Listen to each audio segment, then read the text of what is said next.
Con su permiso, Presidenta, y muy buenos días a todas y todos. Bueno, pues comentarles, como ya decía la Presidenta, que ayer tuvimos una llamada con el secretario de Estado de Estados Unidos, Marco Rubio. Hay una comunicación muy frecuente con el Departamento de Estado, con la Embajada de Estados Unidos, como ya lo habíamos dicho antes, y en esta ocasión pues nos comunicamos directamente entre secretarios. Una conversación en un ambiente muy cordial, muy respetuoso. Estuvimos al teléfono cerca de media hora y conversamos fundamentalmente sobre tres temas.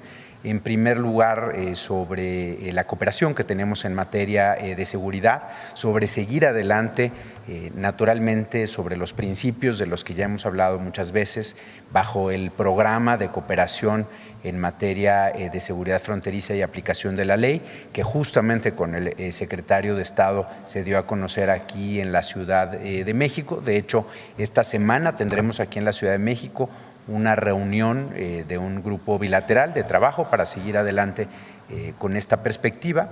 También conversamos sobre migración. Hay resultados tanto en el tema de seguridad como en migración y tocamos ambos temas. En el caso del fentanilo, ya lo había dicho aquí la Presidenta, hay una disminución del 76% de las incautaciones de fentanilo en la frontera entre el inicio de la administración de la Presidenta Sheinbaum y el último mes del que tenemos registro, y eso lo señalamos. También, por supuesto, hay resultados importantes en materia de migración irregular. Es un tema en el que seguiremos trabajando, siempre con respeto a los derechos humanos, siempre además nosotros abogando también por los derechos humanos de las y los mexicanos.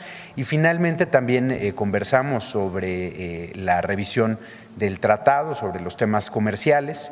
Naturalmente no es un tema que sea responsabilidad directa ni del Departamento de Estado ni de la Secretaría de Relaciones Exteriores, pero sí es un tema al que ambos damos seguimiento y conversamos sobre la importancia de que se llegue a buen puerto con las conversaciones que hay en curso en esta materia. El secretario Rubio me dijo que está dando seguimiento personalmente a este tema y pues vamos a estar ambos en comunicación sobre esto y otros asuntos, y estaremos más adelante también buscando una oportunidad para tener una reunión presencial. Eso fue más o menos el contenido. El viernes la reunión sobre seguridad va a ser con los equipos. Vamos a reunirnos con el embajador Johnson, con el equipo que ha estado trabajando en el tema de seguridad, tanto por parte de la embajada como por parte de las distintas dependencias del Gabinete de Seguridad. Vamos a tener la reunión aquí en la Ciudad de México y vamos a hablar sobre distintos temas que están todos fundados en el programa que ya conocen en materia de seguridad fronteriza, en materia de cooperación contra el crimen organizado transnacional, en materia de finanzas ilícitas. Y bueno, pues esperamos que va a ser, como en las ocasiones anteriores, una conversación respetuosa y que continuará, sobre todo, eso es muy importante, el diálogo fundado en los principios que mutuamente acordamos, y vamos además a seguir trabajando desde esa perspectiva a ambos países. Muchas gracias. Buenos días. Con su permiso, Presidenta. Bueno, seguir informando. Ayer dimos un resumen de cuál ha sido el cambio en la política educativa, en el trato a los gobiernos con la llegada de la transformación. Ayer hablábamos, por ejemplo, de la reforma educativa que impulsó la pasada administración, el presidente AMLO, para derogar la reforma de 2013 que establecía exámenes para determinar la permanencia de las y los maestros, y cómo la reforma educativa cambia por completo la filosofía para titular el derecho de los estudiantes a la educación pública. Ayer no mencionamos un dato muy importante: la justicia que se ha hecho a los maestros y las maestras. Todos los maestros que fueron perseguidos, suspendidos de sus labores por oponerse a la reforma, fueron reinstalados. Hay más de 1,100 reinstalaciones de maestros y maestras a partir del 2019. Y quisiera también insistir hoy en el tema del salario, tan importante. Hicimos así un comparativo, no sé si lo podemos poner, la siguiente, ahí. Por ejemplo, miren, ¿cuánto ganaba un maestro de grupo en primaria? En promedio, con Felipe Calderón, 9,580 pesos. Con Peña Nieto subió a 11,952. Con el presidente López Obrador se va hasta 17,635. Y ayer comentábamos que por primera vez está rebasando los 20,000 pesos. Pero veamos la evolución, es el doble de lo que ganaban con Calderón. Es claramente una de las mejores medidas y un gran reconocimiento al Magisterio Nacional, tener una política salarial de recuperación de todo lo que se perdió en el periodo neoliberal. Ahí tenemos otros ejemplos, por ejemplo, el administrador especializado, donde ha habido también un incremento muy importante. Ganaban alrededor de 6,700 pesos, con Peña 8,430, con el presidente López Obrador se va al doble, 16,778, y ahora está en 18,000. Este personal es fundamental para las escuelas, es el personal administrativo, los PAES, por cierto. Quiero enviarles un gran reconocimiento, porque siempre hablamos de las y los maestros en el sistema educativo, pero los PAES son fundamentales y tuvieron un incremento muy importante, un reconocimiento en la pasada administración, y la presidenta Claudia Sheinbaum está manteniendo esta recuperación. Y así tenemos otros ejemplos, por ejemplo, el profesor asociado tipo A de tiempo completo. Ahí tenemos también que hay un incremento salarial de más o menos el doble. Entonces, hay justicia para las y los maestros, hay recuperación salarial.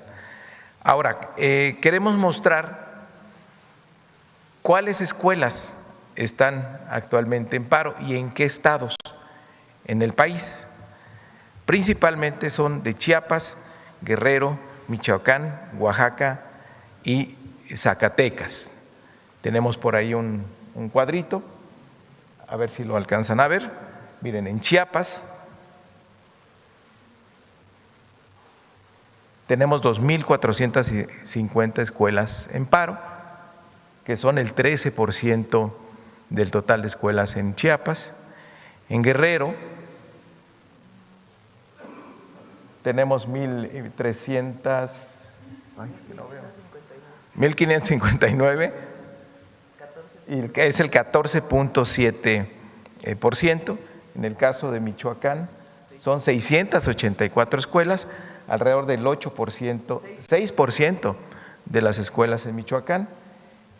En Oaxaca, ahí es donde tenemos el mayor número de escuelas en paro, que son el 80,6%, la mitad de las escuelas en Zacatecas, y en la Ciudad de México tenemos 10 escuelas en paro, prácticamente no hay paro, 20 y tantos, son muy pocas escuelas. Esas son las que actualmente no tienen clase. Ahora es importante que ya puedan regresar a clases, porque estamos ya dentro de la etapa final del ciclo escolar.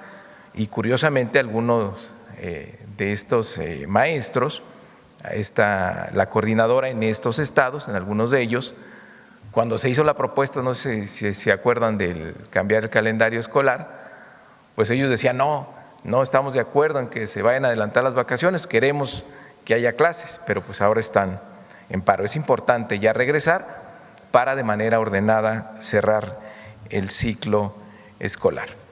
También quiero decir, bueno, estas escuelas, estos estados están en paro, pero ha habido una atención muy importante a lo largo del año a las entidades, dependiendo pues de las necesidades que hay en cada uno de los estados. Ayer presentamos todos los apoyos que se han dado a Oaxaca, que suman más de 23,000 millones.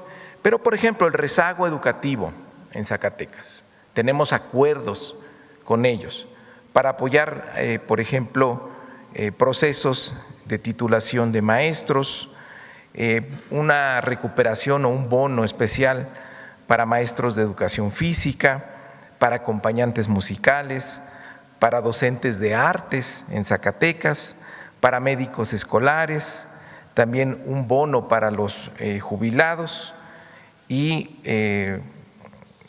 plazas para nivel superior. Por ejemplo, en este año tuvimos apoyos para Zacatecas extraordinarios para toda esta gestión de alrededor de 47 millones de pesos. En Chiapas es algo parecido, hay mucho rezago educativo y hay una atención especial para Chiapas. Por ejemplo, había plazas que están fuera del FONE, lo que se hace es incorporar esas plazas al FONE. Este año fueron más de 670 plazas. Ellos tenían por ahí una caja de ahorro que se restableció, estaba suspendido. Pero miren, en Chiapas se autorizaron en este año, con la medida que aprobó la presidenta de darle transparencia a los cambios a los procedimientos de UCICAM para que los maestros estén más cerca de sus comunidades, de sus familias. Solo en Chiapas se autorizaron 10,538 cambios de centro de trabajo y se dieron 1,017 nombramientos de incrementos de horas. Y también en otras gestiones se pactó con los maestros y las maestras de Chiapas recursos por alrededor de 248 millones de pesos. ¿Para qué? Por ejemplo, reinstalación de docentes, bono de jubilados, un bono especial para los maestros frente a grupos, recursos para cubrir interinatos, bonos homologados de media superior, ascensos de algunos maestros y otros pagos pendientes que teníamos en secundarias. En total eso suma alrededor de 248 millones de pesos. Son algunos ejemplos para mostrarles que hay una atención permanente a las y los maestros. Por eso siempre hemos dicho que no es necesario hacer este tipo de manifestaciones, aunque las respetamos porque somos un gobierno democrático, respetamos la manifestación pacífica, pero hay una atención permanente por parte de la Secretaría de Educación Pública y tenemos la autorización de la presidenta de cuando hay asuntos sin resolverse que representan casos de justicia, los saquemos adelante. Por eso son los ejemplos que les daba de estos estados. Entonces sí queremos hacer un llamado a que valoren los maestros las propuestas que ya se hicieron en dos de sus principales demandas.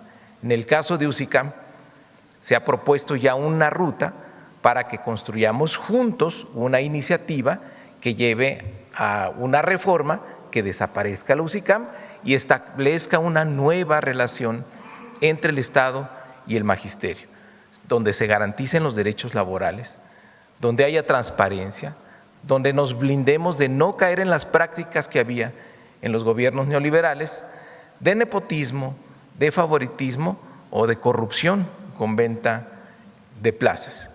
Ahí está la propuesta, tenemos que construir una iniciativa para presentarla al Congreso y que pueda ser aprobada. Pero la presidenta nos ha dicho claramente, deben de participar todas y todos los maestros, que todas y todos los maestros opinen y que escuela por escuela recojamos esas opiniones y con esas opiniones poder construir la iniciativa.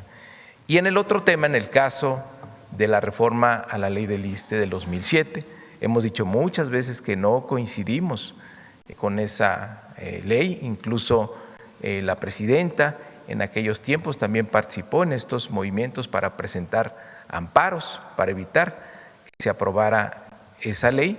Siempre hemos estado en contra y se han hecho propuestas alternativas. No estamos ahora igual que en el 2007 o antes del 2018. El sistema de pensiones mexicano ahora es un esquema mixto, donde están las cuentas individualizadas, pero hay una vertiente solidaria importante que compensa la pensión para lograr pensiones dignas y se logra igualar el último salario que tiene el maestro en activo, para que a la hora que se retire no cambie su nivel de vida. Eso está protegido y hay la disposición del Gobierno de México a seguir alimentando el Fondo de Pensiones para el Bienestar para que garantice las siguientes generaciones. Eso es en lo que estamos trabajando, es la información que queríamos presentar, Presidenta. Muchas gracias. Con su permiso, Presidenta. Buenos días a los medios de comunicación. Informarle al pueblo de México, sobre todo de la Ciudad de México, que el día de hoy salió publicado un decreto en el Diario Oficial de la Federación. Adelante. Decreto por el que se establecen diversas medidas administrativas en el marco de la celebración de la inauguración de la Copa Mundial de la FIFA 2026 en la Ciudad de México. Adelante. Es un decreto que se emite con la finalidad de mejorar las condiciones de movilidad, seguridad vial y accesibilidad tanto de los habitantes de la Ciudad de México como de los turistas visitantes con motivo de la inauguración de la Copa Mundial de la FIFA 2026. Se plantea aplicar modalidades de trabajo no presenciales únicamente para el día de la inauguración del Mundial. ¿A quién va dirigido este decreto? Adelante. Trabajadores de la Administración Pública Federal, trabajadores del sector privado y estudiantes. Es un decreto para la Ciudad de México y para estos tres grupos que plantea, adelante.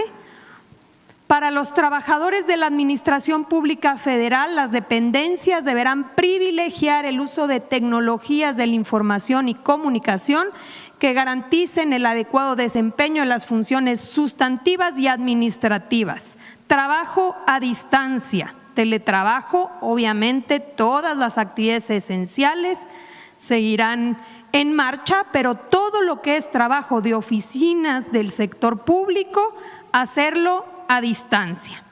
Lo mismo para el caso del sector privado. Se exhorta al sector privado y social de la Ciudad de México a que en todas las actividades administrativas no esenciales se implementen esquemas de teletrabajo, esquemas a distancia. Y finalmente, como tercer punto, el decreto plantea la suspensión de clases para todos los niveles educativos de escuelas públicas y privadas en la Ciudad de México para el día jueves, día de la inauguración del Mundial. Este decreto emitido por la Presidenta de México fue ya publicado el día de hoy en el Diario Oficial de la Federación. Es cuanto, Presidenta. Gracias, Luisa María. Presidenta, a finales de mayo pasado quedó ya en firme las sanciones que aplica la Secretaría Anticorrupción contra 2 exfuncionarios de la Policía Federal. Esto es muy importante, se trata de Frida Martínez Zamora, y quien era exsecretaria general de esta corporación ya extinta, y también de Damián Canales Mena, extitular de un área que se llama División de Inteligencia o se llamaba División de Inteligencia. Ambos eran identificados como parte del círculo cercano al exsecretario de Gobernación Miguel Ángel Osorio Chong, este priista que estuvo pues casi todo el sexenio de Enrique Peña Nieto en este cargo.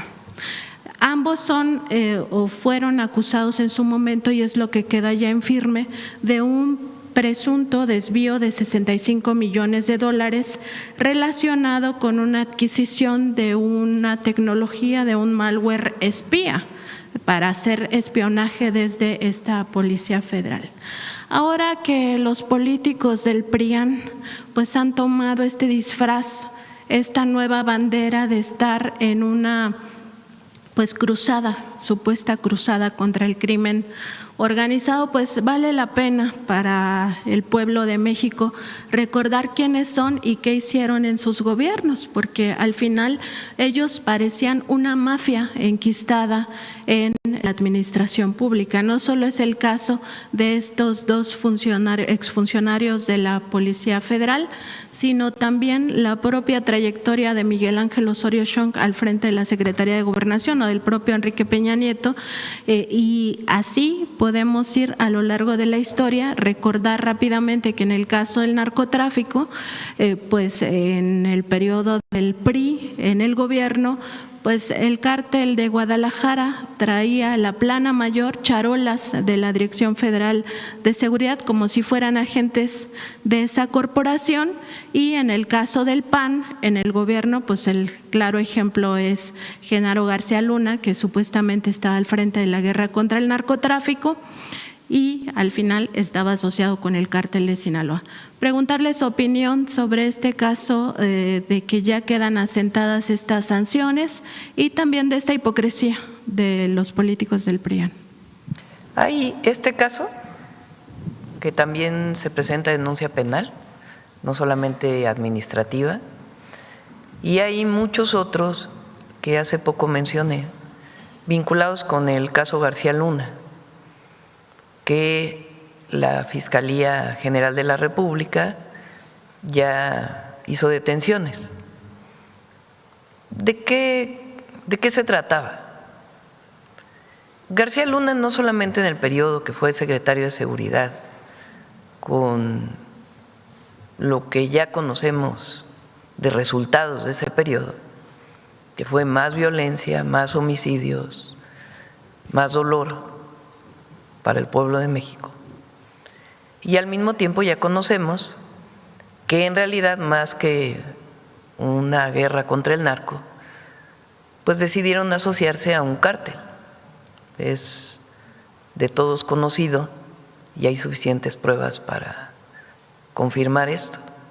Se asociaron con el cártel de Sinaloa en contra de otros grupos delictivos, cosa que nosotros jamás haríamos. Jamás. Nosotros no establecemos ninguna relación de contubernio con nadie, ni con delincuentes comunes, ni con delincuencia organizada, ni con delincuentes de cuello blanco. Entonces, en ese periodo, no solamente fue esta desgracia, porque así es, para México, sino que además se utilizaron recursos públicos para comprar equipo a precios muy altos, precios que no correspondían con lo que era. García Luna sale de secretario de Seguridad Pública del gobierno de Calderón y pone una empresa privada o varias empresas privadas que se dedican a la seguridad, a vender equipos para la seguridad, importados principalmente. Entonces vendía desde cámaras de seguridad hasta equipos muy elaborados, como de espionaje. Entonces, el gobierno de Peña Nieto y otros gobiernos estatales, durante ese periodo, le compran a las empresas de García Luna equipo. Cuando se hace la investigación, pues resulta que el equipo o nunca llegó, o estaba al triple o al cuádruple o al quíntuple de precio. Es decir, había corrupción en esta venta. Estas pruebas ya no se usaron en el juicio de García Luna vinculado, que lo vincula con el narcotráfico en Estados Unidos. Ya no fueron parte de la investigación, pero sí son parte de investigaciones en la Fiscalía General de la República y de investigaciones de la UIF, que recientemente tuvo una resolución en donde los empresarios vinculados con esto tienen que regresar el dinero. Ya va a venir la UIF a informar esto.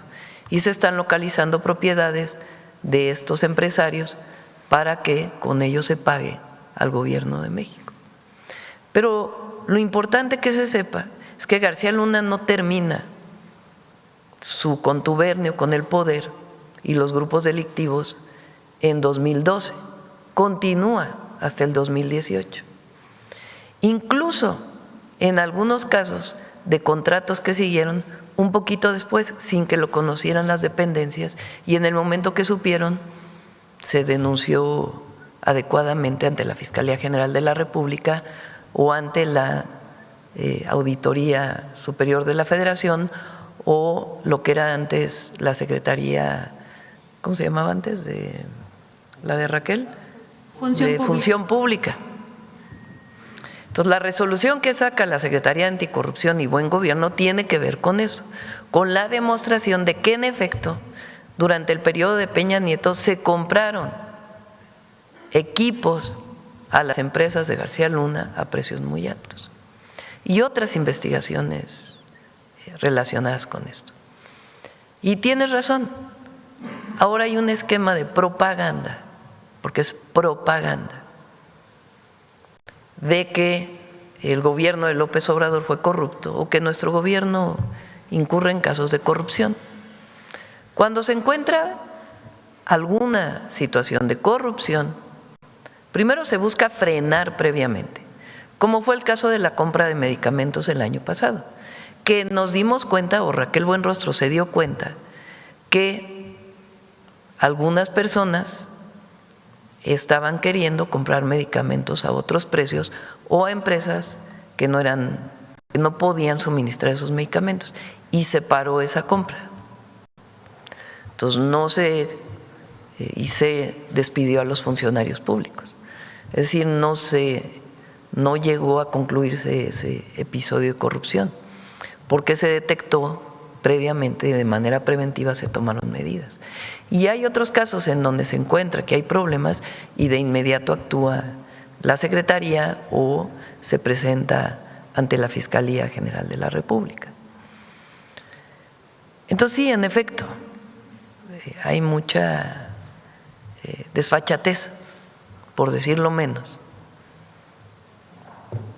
en decir que hay corrupción cuando en realidad pues fueron gobiernos muy corruptos. Y aquí, en nuestro gobierno, cuando se encuentra que hay un caso, se presume un caso, de inmediato se investiga y se lleva hasta sus últimas consecuencias. Y hay varios casos que hemos señalado aquí en la mañanera. Y van a seguir la investigación de muchos casos que trae la Fiscalía, que siguen su proceso de investigación. No habría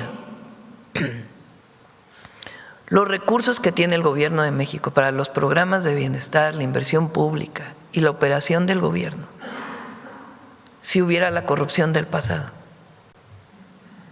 Así de sencillo, es la mejor muestra. Son 1 billón de pesos que se dan a programas de bienestar y aumento en la recaudación. ¿Qué fue lo que pasó? Pues la principal corrupción de antes estaba en la condonación de impuestos. Y eso desde el 2019 está prohibido. Y si hay un caso se atiende. Pero en efecto, hay una campaña que la verdad no afecta ya mucho, porque la gente sabe cómo estamos trabajando.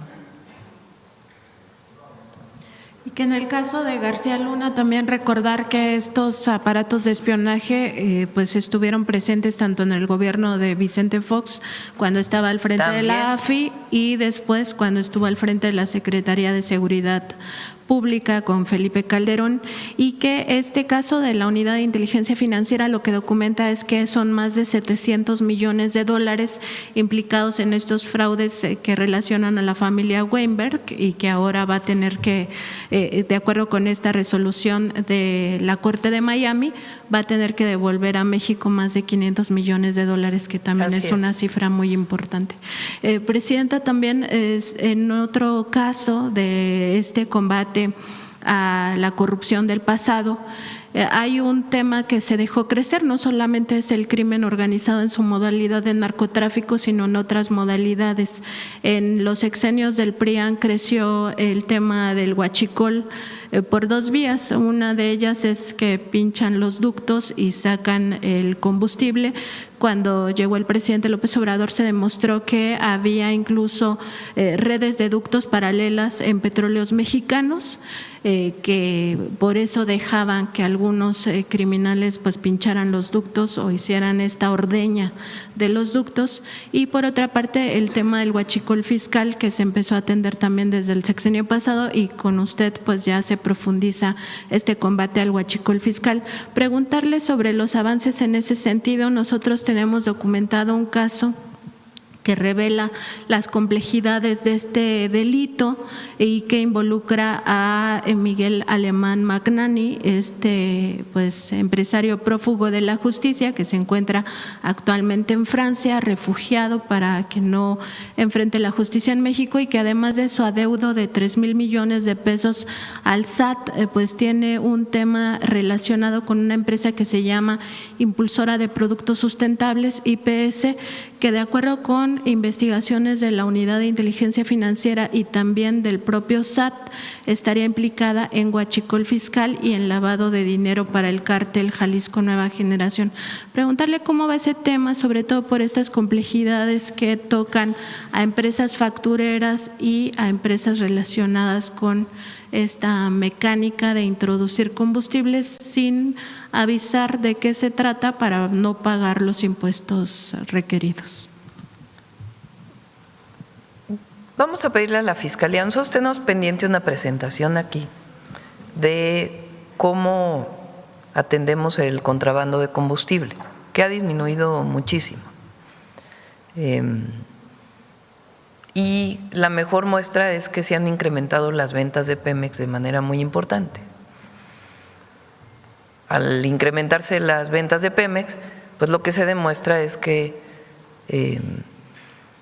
en las gasolineras o en las flotillas ya no se vende combustible que entra ilegalmente, sino el que se produce o se importa de manera legal.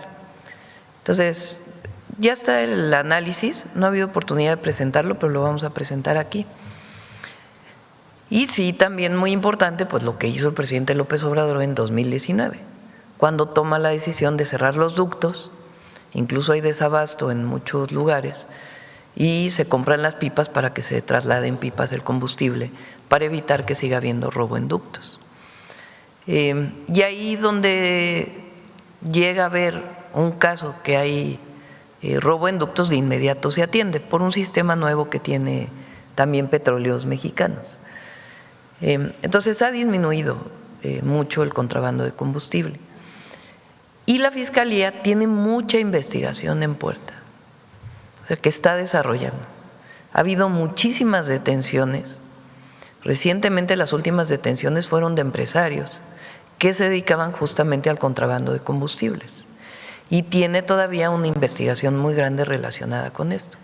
Entonces hay que pedirle a la Fiscalía que pueda, pues en el momento que avancen las investigaciones, que pueda dar toda la información relacionada con el contrabando de combustible. Pero tomamos muchas medidas administrativas y de acciones legales que hizo la Fiscalía, que han permitido que disminuya mucho la entrada de combustible que no pague impuestos, porque eso es contrabando de combustible, eso se le llama huachicol fiscal.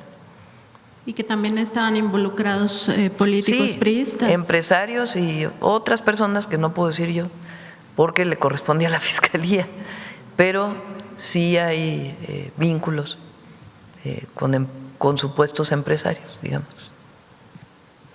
Presidenta, en otro tema, este fin de semana el presidente de Cuba, Miguel Díaz-Canel, pues agradeció a México por esta ayuda humanitaria que se ha estado enviando y particularmente por un cargamento que llegó el fin de semana. También denunció en un acto público pues cómo este bloqueo económico y también bloqueo energético pues ya tiene todas las características de un genocidio. Ha hablado el día de ayer en una entrevista que dio a a un diario español, pues también de las características que ya implica, sobre todo para el sistema sanitario y para el sistema alimentario de Cuba, pues este bloqueo energético. Preguntarle si México puede enviar más ayuda humanitaria al pueblo cubano que está sufriendo. Se sigue enviando ayuda de todo tipo. Y vamos a seguir enviando. Me quedé pensando porque no sé si ayer o antier llegó otro buque de apoyo al pueblo cubano y vamos a seguir enviando el apoyo al pueblo cubano. Ellos tienen algunos otros mecanismos para la compra de combustible y nosotros seguimos apoyando en todo lo que podemos. Y es un asunto de solidaridad. Siempre lo ha hecho el pueblo de México y lo vamos a seguir haciendo porque es un pueblo que lo necesita. Presidente, ya por último preguntarle, porque en este caso el magistrado del Tribunal Federal de Justicia Administrativa que expuse hace un par de semanas, Pedro Rodríguez Chandoqui, que está acusado de violación, ya su defensa ha presentado algunos alegatos. De hecho, presentó una moción para que el juez del caso pues admita unas pruebas de una supuesta adscripción a un pueblo originario de este juez, de este magistrado, perdón, justamente para alegar los usos y costumbres en un caso de violación sexual. Aquí preguntarle cómo el sistema de justicia pues puede sopesar entre las verdaderas demandas de los pueblos indígenas, de los pueblos originarios y casos como este donde realmente se busca de forma ilegítima pues escudarse en usos y costumbres para cometer un delito de carácter sexual y generar impunidad. No conozco el caso, no sé si ustedes lo conocen, Rosa Isela o Luisa María, ahí se los encargo para que puedan revisarlo. Pero es un delito, la violación es un delito y no puede justificarse por usos y costumbres. Eso está tipificado y no puede haber, imagínense, como que los usos y costumbres permiten la violación de una mujer, pues eso no debe aceptarse de ninguna manera. Gracias, Presidenta. Sí. Una precisión sobre el tema del decreto. Dice que se exhorta a las empresas privadas, entonces ellas no es obligatorio, para ellas no es obligatorio. Tendría que hacerse otro tipo de esquema para obligarlas, digamos. Entonces no se trata de una obligación, pero se está hablando con todos los empleadores para que orienten a que el trabajo de oficina, administrativo, porque no es el productivo, esa no lo vamos a parar. Bueno, todo trabajo es productivo, pero digamos que tenga que ver directamente con la producción, con el sector secundario, con la manufactura y todos los servicios que tienen que funcionar, pues esos no se paran, esos siguen funcionando. Comercios, restaurantes, fondas, etcétera, etcétera, ese no tiene problema. Es el trabajo administrativo. Entonces, es obligatorio para el gobierno federal. Entiendo que el gobierno de la ciudad ha emitido un decreto de este tipo para el gobierno de la ciudad y estamos orientando a que el trabajo administrativo de las empresas privadas orienten para que se realice a distancia. ¿Habrá mañanera ese día? Sí. Y también preguntarle… Vamos a poner una tele aquí, por si se quieren quedar. Esa era justo mi pregunta. Aquí en la pantalla. ¿No va a acudir usted entonces a ver el partido al FanFest de aquí del Zócalo? Bueno, vamos a ver cómo se desarrollan lo que está ocurriendo con los maestros y algunos otros grupos, porque pues tengo que estar atenta a eso, evidentemente. Entonces hay un equipo que está atento permanentemente a eso. Pero vamos a ver pues cómo se desarrolla. Ya mañana podemos dar ese anuncio. En ese contexto… Pero para todos ustedes, si se quieren quedar por aquí, si no les da tiempo de ir a su casa, si no, pueden quedarse aquí a ver el partido. En ese contexto, ya se sabe, ya se tiene la logística, porque hay muchos turistas que ya han comenzado a llegar a los alrededores de la ciudad, del Zócalo, que no pueden ingresar. Incluso hemos visto pues en TikTok y diversas redes sociales que hay ya creadores de contenido prácticamente ya de todo el mundo que dicen, bueno, ¿y cómo vamos a entrar? Ya se sabe cómo van a entrar porque también pues la gente que viene a este festival… Mañana lo vamos a informar. A ver, si quieres termina las preguntas y explico otra cosa. No, adelante. Sí. Miren, desde nuestra perspectiva, que lo hemos analizado mucho, no se explican estas manifestaciones, y menos las que tienen un carácter violento. Y esto es para el pueblo de México y para el mundo. Nosotros lo vemos como una provocación.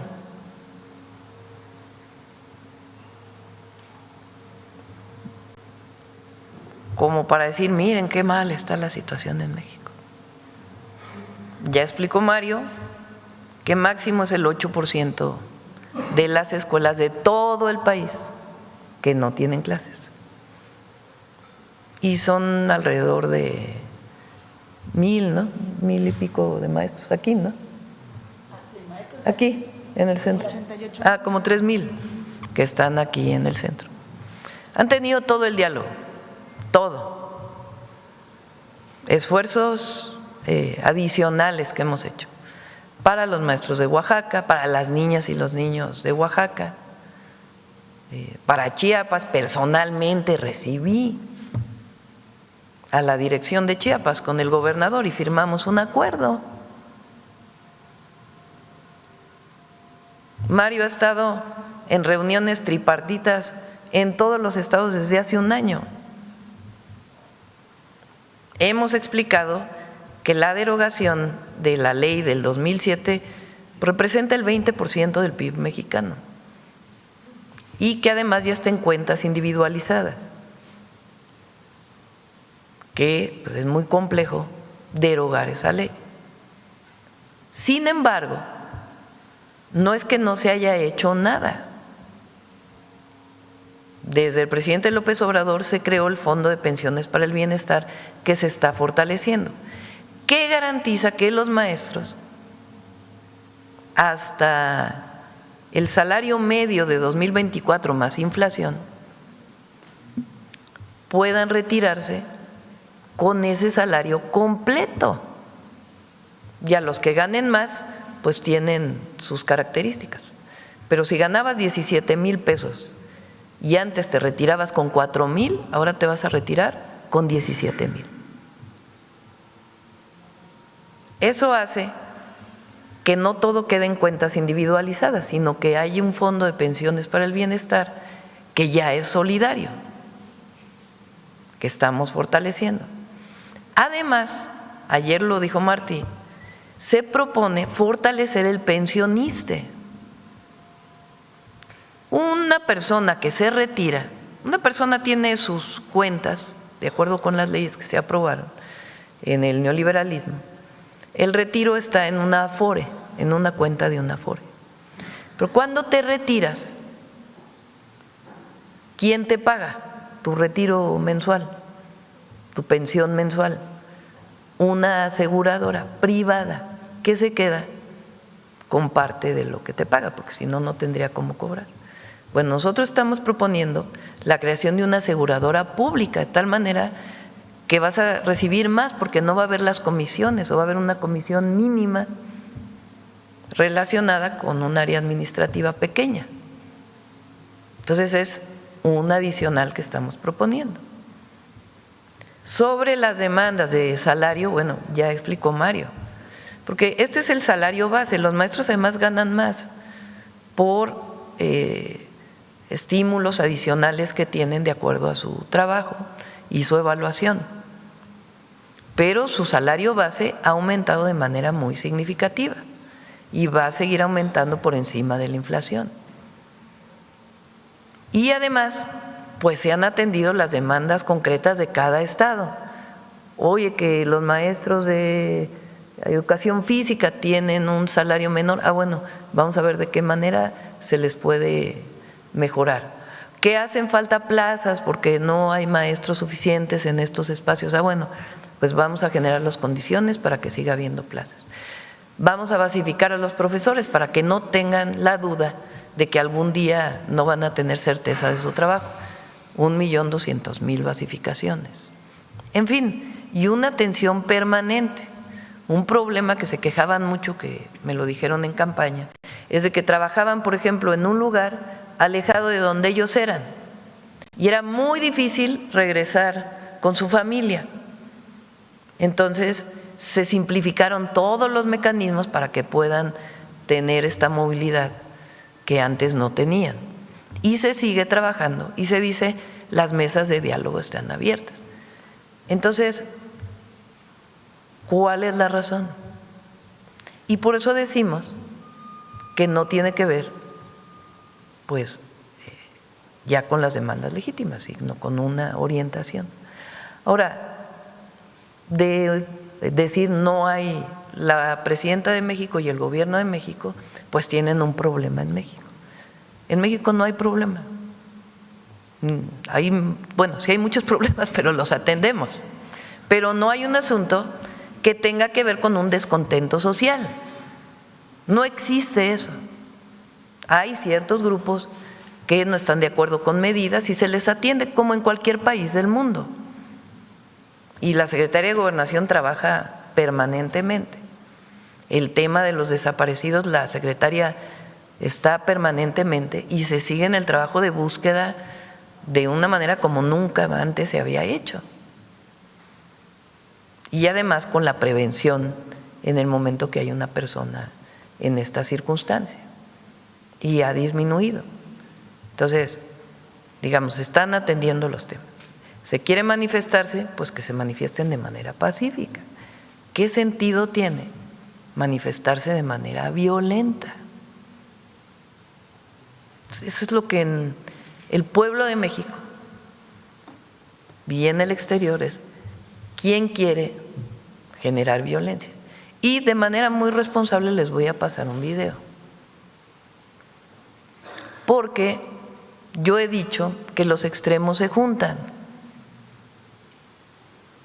Entonces, recientemente Salinas Pliego tuvo una entrevista con Adela Micha y dijo esto, y lo digo de manera muy responsable, y no es un asunto del debate que hemos tenido, pero no puede dejarse pasar.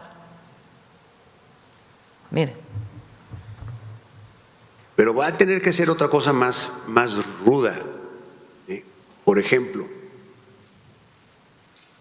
a lo mejor es necesario hacer una huelga en cierto momento. ¿Convocarías a eso? A lo mejor, pero a lo mejor es necesario hacer presencia física y bloquear los accesos. Nada de que manifestación de blanco y pacífico, vale madre. Ya lo hicieron, no sirve para nada. Tiene que ser más rudo. Esto lo dijo hace unos días un empresario mexicano que tiene empresas en México. ¿Considera que está detrás de estos bloqueos y manifestaciones? No tengo pruebas, pero digo que los extremos se juntan. ¿Cómo es? O sea, vamos a sumar 1 más 1. ¿Cómo es? Pero lo digo de manera muy responsable. ¿Cómo es que este empresario que utiliza su televisora contra el gobierno de México, haciendo propaganda contra el gobierno de México, que tiene empresas, llama a la violencia? Porque eso es lo que dice ahí. Y él asimismo dice que es de derecha, de ultraderecha. Y al mismo tiempo, las personas que están aquí en el centro de la ciudad, y que ayer algunos vehículos venían a la ciudad, y que la verdad la Policía de la Ciudad de México hizo muy buen trabajo en coordinación con instituciones también del Gobierno de México, y encuentra que hay artefactos explosivos en un vehículo. Entonces, los extremos se juntan y quieren dar una idea de que hay caos, de que hay problemas, justo en un evento internacional que hemos venido preparando desde hace mucho tiempo. Entonces, en primer lugar, la responsabilidad de la presidenta es hacer un llamado a todos a que cualquier manifestación sea pacífica, pacífica. Y lo hago de manera muy responsable, a todos. A Salinas Pliego, el empresario, a que está bien que esté en desacuerdo, pero no puede él llamar actos de violencia. Y se junta con estos grupos que supuestamente son muy radicales, supuestamente,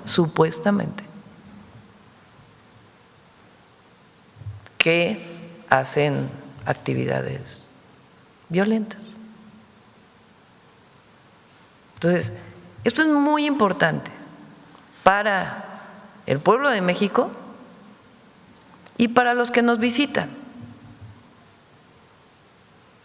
Entonces, sí hay una provocación para evitar o para mostrar que hay caos en México. Y eso, primero, no es cierto. Está montado. Está montado. Entonces, ¿qué tenemos que hacer nosotros? Actuar de manera muy responsable.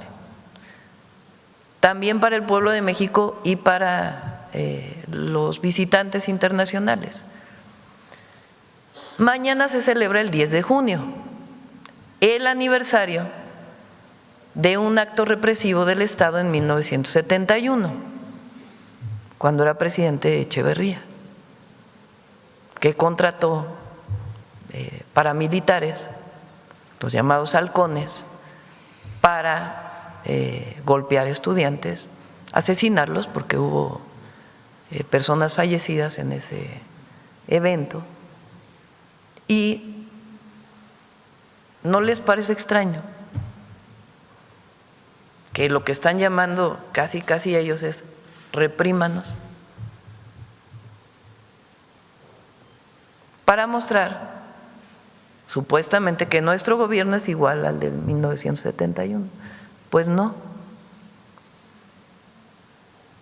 No vamos a reprimir. Eso es para el pueblo de México y para el mundo entero. Hay mecanismos que la policía de la ciudad ha usado desde hace mucho tiempo que contienen, ayudan, evitan, y hay diálogo permanente con los manifestantes, diálogo permanente. Incluso quienes llaman a la manifestación de mañana formalmente hicieron un llamado para que no se llegue al Zócalo, que se llegue a un espacio anterior.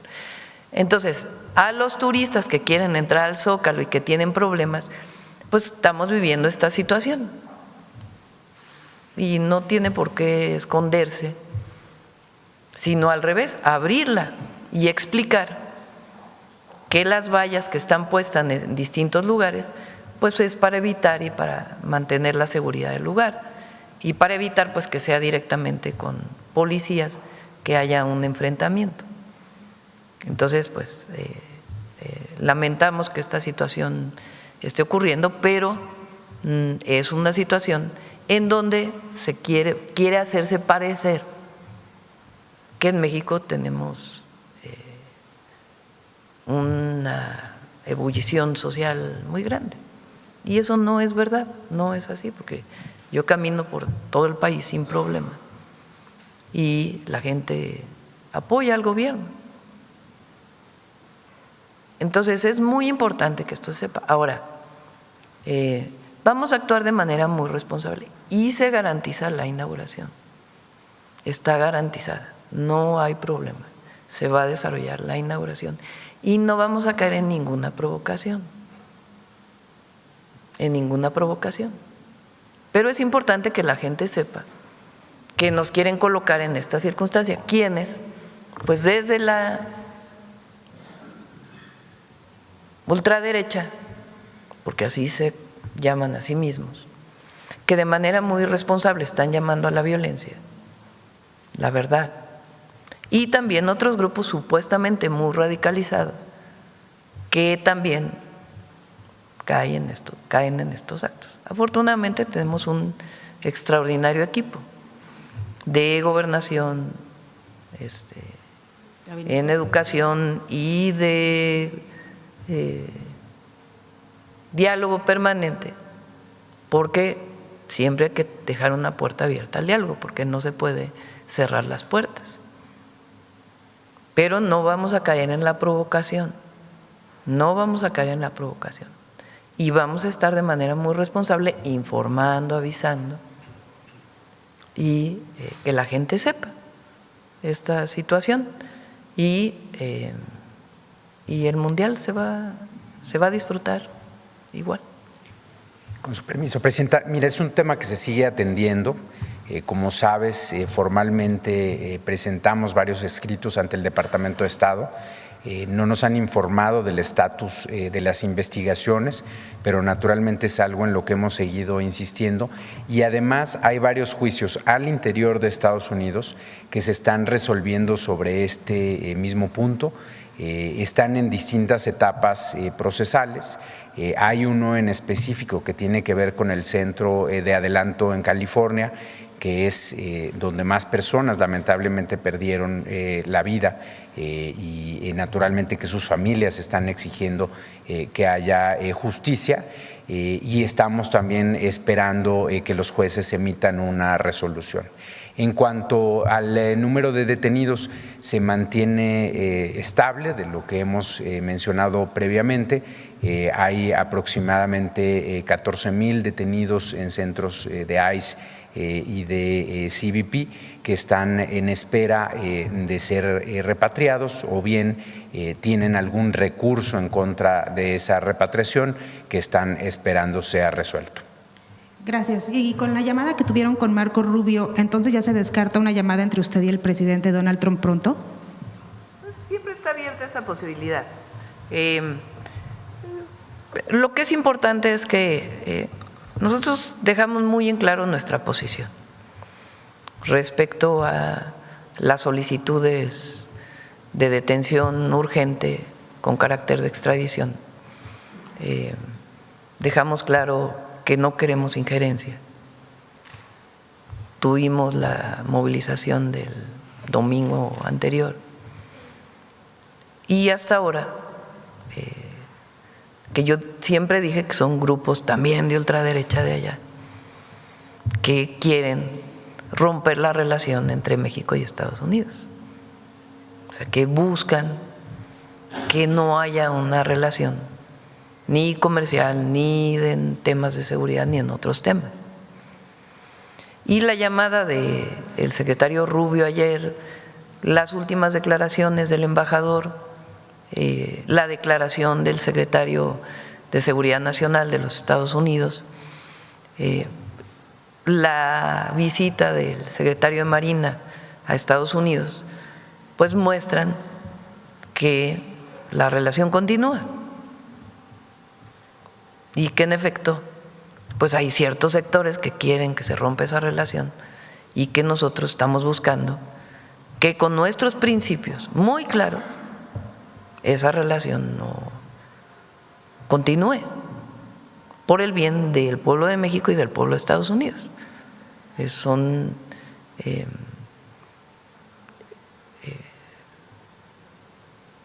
decir, no se puede buscar un rompimiento. Claro, si fuera algo mucho mayor, pero hasta ahora, con todo lo que hemos planteado,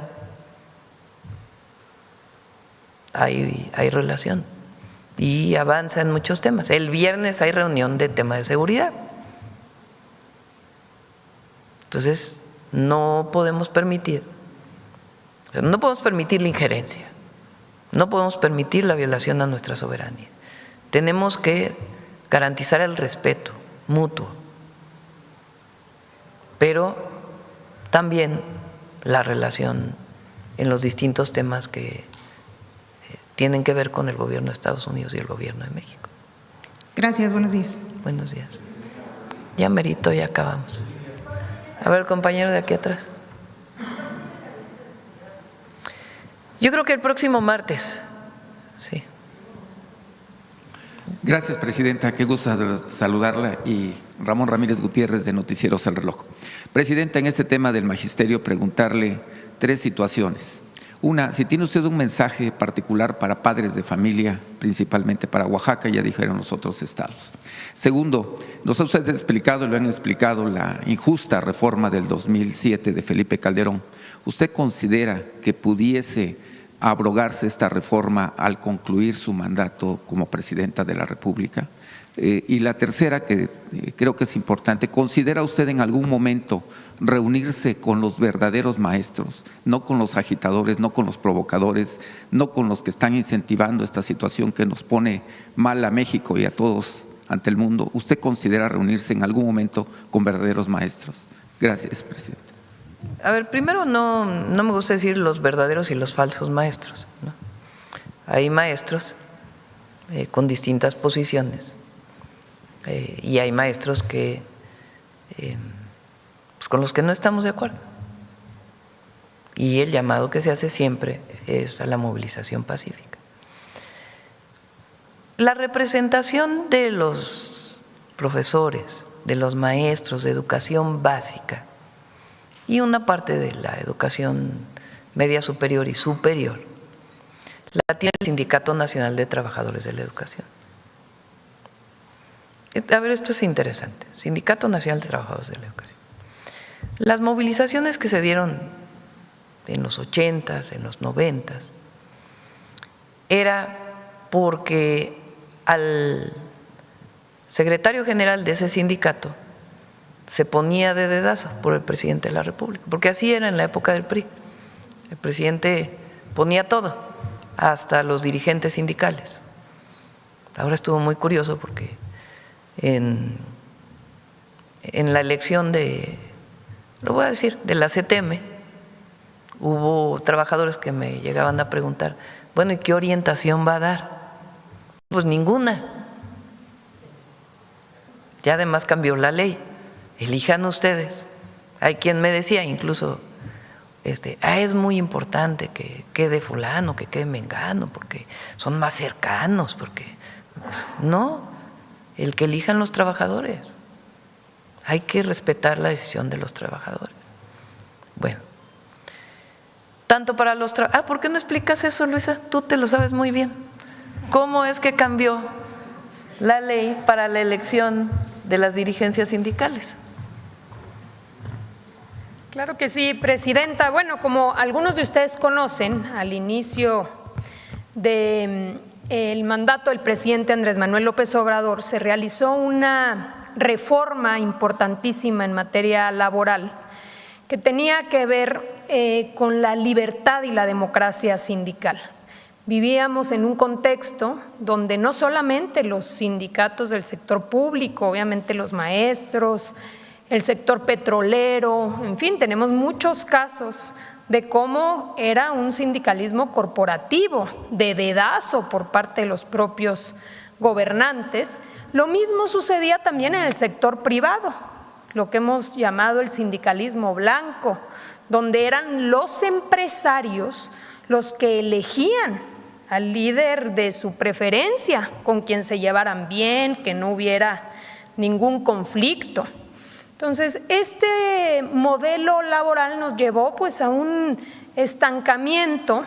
Por un lado, pues había nula negociación colectiva, no había un diálogo franco de dos posiciones. Entonces, la reforma consistió, entre otras cosas, en establecer como obligatorio el voto personal libre, directo y secreto de los trabajadores. Hoy en día es un derecho de los trabajadores el acudir a las urnas y votar de manera libre y secreta por sus dirigentes. Bueno, esto sucedió también en el sector educativo. Entonces, hoy en día las secciones del CENTE eligen a sus representantes a través de una votación que está normada en la ley y que incluso tiene vigilancia por las autoridades laborales para que se cumpla con estos requisitos de secrecía y de libertad. Entonces, a diferencia del pasado, como bien dice la presidenta, pues hoy ya no se puede decir este me gusta, este no me gusta, sino que son los propios trabajadores, los maestros en este caso, divididos en secciones, los que acuden a través de una convocatoria que se hace pública, se registran a ver quiénes son los que quieren participar. Antes solo había planillas únicas, ¿se acuerdan, no? Bueno, ahora hay disputa a ver quiénes son los que quieren ser los representantes. Y acuden los maestros a votar por sus representantes, por sus líderes sindicales. Gracias, Luis. Bueno, esto no existía antes. Entonces hubo una movilización muy grande de trabajadores de la educación en los 80s, en los 90s, buscando democracia sindical, que los maestros pudieran decidir a sus representantes. El histórico de los maestros del CENTE fue Jongitud Barrios. En las primeras movilizaciones quitaron a Jongitud y pusieron a Elbester Gordillo. Ya lo dejo a su interpretación. Pero no había democracia sindical. Ahora pues hay votación para elegir a las secciones. ¿Qué son las secciones? Los estados, principalmente. También hay secciones dependiendo del nivel educativo. Pero en cada sección se elige a su dirigencia. ¿Por qué se le llama al de Oaxaca la sección 22? Bueno, porque es la sección 22 del Sindicato Nacional de Trabajadores de la Educación. La sección de Chiapas es la 7. Bueno, la coordinadora se formó en aquellos movimientos de los 80s, 90s, no recuerdo ahora la fecha, que buscaba democracia sindical. Entonces, hoy hay pues la votación. Ellos se han articulado a sí mismos como una corriente, digamos, dentro del Sindicato Nacional de Trabajadores de la Educación. ¿Quiénes tienen la representación formal? Que hayan ganado, aunque en el caso de Oaxaca es de manera distinta, que hayan ganado esa representación de la CENTE. Oaxaca, Chiapas, Zacatecas,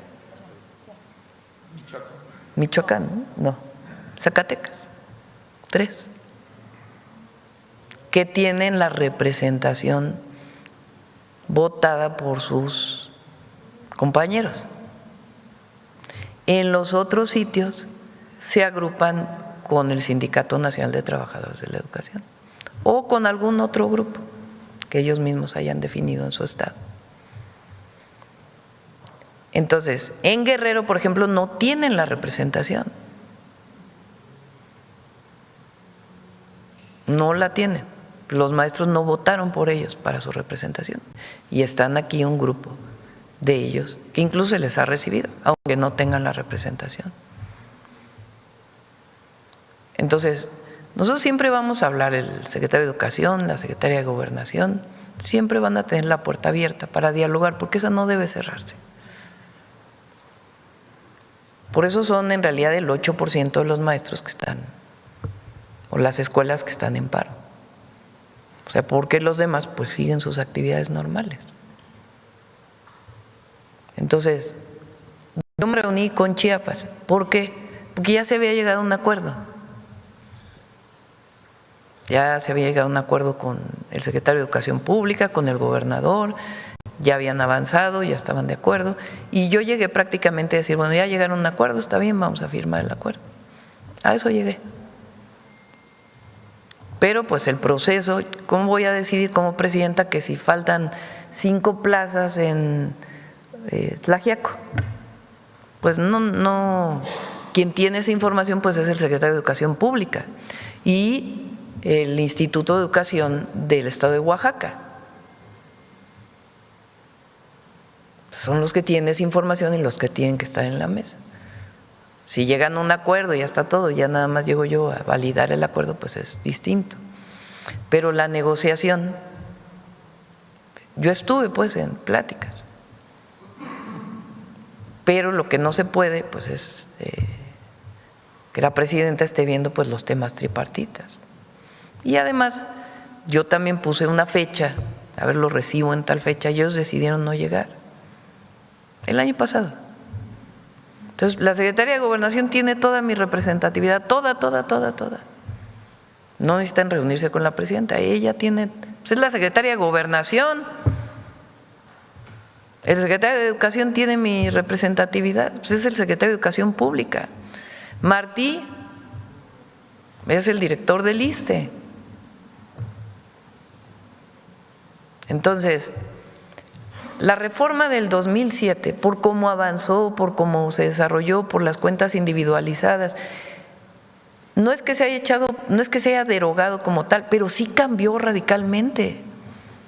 Cambió radicalmente. Antes no había fondo de pensiones para el bienestar, no había la parte solidaria. O sea, ¿cómo van a decir que es lo mismo si antes se retiraban con 4,000 pesos y hoy se retiran con 17,000? Pues, claro que cambió en el marco de lo que se puede hacer bajo las circunstancias actuales. Y vamos a seguir fortaleciendo esos mecanismos solidarios como el fortalecimiento del pensionista. Pero el otro esquema, no hay suficientes recursos del Estado mexicano para poder regresar a una situación como la anterior, y además las cuentas ya están individualizadas. Entonces, hay maestros que me dicen, sí hay recursos. Bueno, se les ha puesto en la mesa. ¿Cómo? Pues no hay recursos. Dicen, los estados le deben dinero al ISSSTE. Bueno, los estados tampoco tienen los suficientes recursos para… Entonces, más bien se está viendo de qué manera se resuelven las deudas de los estados al ISSSTE. Entonces, claro que ha avanzado, claro que se ha avanzado. Y está el diálogo para seguir avanzando. Pero lo que no se explica son estos actos violentos. Y de muchos que no son maestros tampoco. O sea, ¿por qué sentido tiene un gobierno de puertas abiertas? ¿Qué sentido tiene acciones violentas con un gobierno de puertas abiertas? Que no está a favor del pueblo. Y que el pueblo lo sabe. Entonces se juntan los extremos, por eso digo. Y es muy importante que la gente lo sepa. Y que quien está convocando a la violencia sea responsable de sus palabras. Porque no es menor lo que se dijo, no es menor. Presidenta, en otro aspecto, la situación de Olinia, también desde las comunidades y desde los migrantes se tiene interés en este proyecto. En esta situación, en dos sentidos, el financiamiento, ¿va a haber preventa de vehículos? Los migrantes principalmente ya quieren mandar dinero para comprar o apartar su vehículo, o incluso quieren invertir en este proyecto que lo consideran nacionalista. Sí, tenemos Roberto tiene un plan para… Lo primero era el prototipo, que ya está, y va a tener algunas mejoras, y este es le llama el Olinia 1, ¿verdad? Y prontito se presenta el Olinia 2, que es ya el de carga, que está muy bonito también, y puede ir teniendo mejoras también. Por ejemplo, puede tener aire acondicionado o no tener aire acondicionado, como se venden los vehículos. Y cubre un nicho. Entonces ahora ya estamos viendo la otra parte, que es la producción en serie. ¿Con quién se hace? Y la idea es que se abra pues una convocatoria y que a partir de quien presente la mejor propuesta, pues se haga ahí una inversión mixta que nos permita que más rápido pueda salir por lo menos 20,000 vehículos. Entonces lo vamos a seguir presentando, y vamos a seguir presentando otros desarrollos tecnológicos. Aquí comenté, por ejemplo, el IMSS, junto con la Secretaría de Ciencia, están desarrollando un equipo para diálisis, que ya pasó sus primeras pruebas, está en COFEPRIS ya, para que en el momento en que se libere ya se produzca, y es a precios mucho menores que lo que se vende en el mercado. Igual están drones que se están trabajando conjuntamente entre la Marina e institutos de investigación, equipos de radio y otras tecnologías, que el objetivo es una primera innovación que se quede ya en el legado y en un esquema de producción que no tenga que ser subsidiado, sino que solito salga adelante. ¿Podría ser uno de los estados, el sur-sureste, que reciba esta inversión, dado que contamos con agua, contamos con tecnología, ya con mano de obra calificada y sobre todo la necesidad de empleo, que a lo mejor logra abatir situaciones sociales que se tienen ahí en el sur-sureste todavía? Sí, están buscando el mejor lugar, porque tiene que haber también cercanía con las autopartes, donde se producen las autopartes. La decisión es que la armadora de baterías, por lo pronto, como ensambladora, está en Puebla, porque ahí se dieron todas las facilidades por el gobernador, que la verdad apoyó mucho el proyecto. Bueno, tanto que su secretaria de Ciencia no la trajimos a la Secretaría de Ciencia como subsecretaria. También está otros proyectos semiconductores y otros proyectos que tenemos en puerta que ya vamos a ir presentando sus prototipos para el desarrollo. La Corte, Presidenta, acaba de decretar hace algunos días área nacional protegida al ex aeropuerto de Texcoco. Esta puede ser una gran solución también para lo que se viven en las comunidades indígenas que tienen conflictos agrarios. Tal vez ahí se pueda lograr el consenso de que se logre, que se decrete área nacional protegida, algunas situaciones que se encuentran, territorios que se encuentran en conflicto. ¿Usted estaría de acuerdo a fomentar esta nueva figura que decretó la Corte y que pudiera resolver? No la decretó la Corte, la decretó el presidente López Obrador como área natural protegida. Lo que hizo la Corte fue ratificar, porque había amparos relacionados con eso. Entonces ratificó que en efecto es un área natural protegida. Ahí hay algunos conflictos agrarios que está atendiendo María Luisa Albores, es quien está encargada de esa área, junto con obviamente Edna Vega, atendiendo a algunos problemas con algunos de los ejidos.